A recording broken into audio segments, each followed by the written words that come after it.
know lately you're a bit lonely, but you know on your phone there's a whole world full of girls you could be looking at, homie. It's true, between me and you, it's only $5 and watch what they do. Let's get high, lose track of time. Come on, man, you know I'm a damn good time.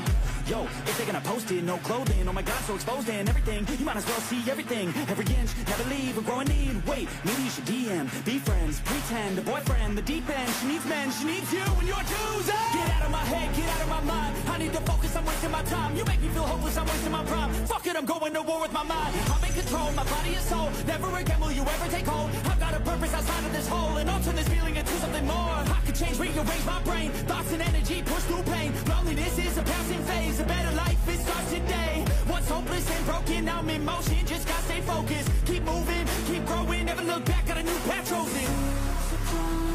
When we are weak, when we are broken, often are left open.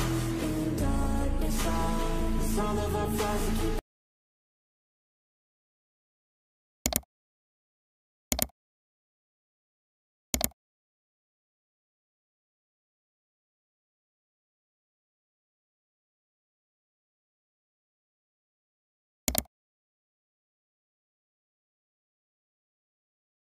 So ayun na nga mga best, no, sa lahat ng mga nagtatanong magkano nga ba ang ganitong motorcycle, ito ay nagkakahalaga. Yan, andyan sa screen nyo, ilalagay ko na lang din. Kalimutan ko yung presyo niya, pero ayan, lalagay ko na lang sa screen nyo magkano nga ba ang kanilang presyo and then yung installment nila, para at least dun sa mga gustong kumuha ng mga ganitong motorcycle, meron kayong reference. And then para naman sa mga nakagamit na ng ganitong motorcycle, baka pwede nyo i-share dyan sa comment section ano nga ba yung mga naging experience nyo sa motorcycle na to. Ayos na ayos yan, di ba? So ayun na mga best, no, sa lahat ng mga nagtatanong magkano nga ba ang ganitong motorcycle, ito ay nagkakahalaga ng 47,900 kapag kinuha nyo ng cash. At syempre, available din sila sa installment. Ilalagay ko na lang din sa screen nyo para at least meron kayong reference pag kumuha kayo ng hulugan. So sa tingin nyo, sulit nga bang presyo niya? Comment nyo naman yan. At para din sa mga gustong kumuha, pwede nyo akong i-PM sa aking Facebook page na iMarkMoto 2.0. Okay? So sa tingin nyo, sulit nga ba? And sa mga nakagamit na ng ganitong motorcycle, baka pwede nyo i-share dyan sa comment section ano nga ba yung mga naging experience nyo sa motorcycle na to. Para at least dun sa mga gusto bumili na ito, meron silang idea. Ayos na ayos yan, di ba?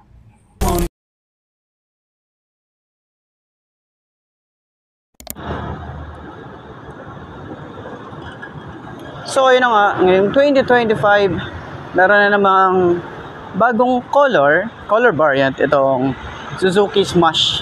Okay, so alam naman natin, ito yata yung R-Type kasi meron siyang nakalagay na R eh. So siguro road edition, kaya meron siyang R dito sa kanyang decals.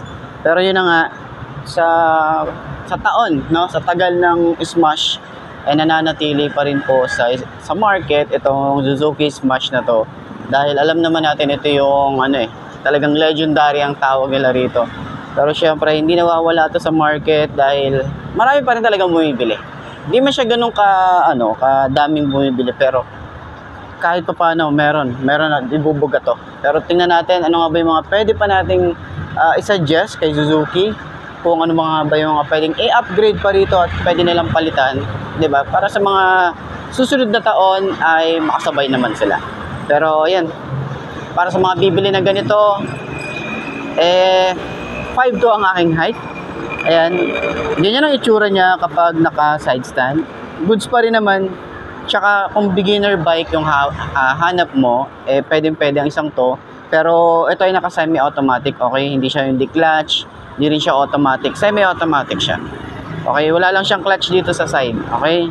So, 5'2" ang aking height. Tamang-tama lang sa height natin. Dahil nga, alam niyo naman, medyo maliit lang tayo, 5'2" lang tayo. Yan, ito talaga, pwedeng-pwede ito sa mga beginner bike, kahit mapababae, lalaki, pwedeng-pwede ang isang to. Ayan, magaan yung motor, sobrang gaan ng motor talaga. Pero ingat lang din tayo dito kasi medyo malakas din ang power na ito, kahit sabihin nyo na underbone, mababa yung cc. Iba ang binibigay na power na ito. Sa shock, sobrang ganda ng shock. So ito nga pala ay mags type, meron tong dalawang version. Merong rim set or naka-mags. Okay, ito naka-mags type siya. So, yan. Ganda ng shock, oh. Turning radius. Sobrang lawak ng turning radius niya. So, yung comfort ng ating paa, ayan. Kita nyo naman, may space pa tayo dito. Kaya pwede pa tayo maglagay dito ng gamit or magpa-install tayo ng bracket para at least magamit natin yung side dito. May mga nabibili naman yan, sukat naman yan sa aftermarket, tapos pwede natin lagay yung mga gamit natin dito. Tapos pwede rin tayo maglagay ng ating top box kung gusto natin mag top box, di ba? So, yan. Sa tingin nyo, sulit nga ba ang specification niya, yung presyo? Sulit nga ba? Comment nyo naman yan sa baba para at least malaman ko din sa inyo kung ano nga ba yung mga pwede pa nating isuggest kay Suzuki para mag-upgrade naman siya, di ba? Para sumabay sa mga, alam niyo naman, sa mga brand ngayon, okay? So, tingnan natin, okay? So, sa mga gustong kumuha nito, and at dito sa Suzuki Baliwag, available ang unit na to, and iba pa ang mga units nila. So, center stand natin kung magaan pa rin siya. Madali ba siya yung center stand? Napakaganya ang center stand. Ayos yan.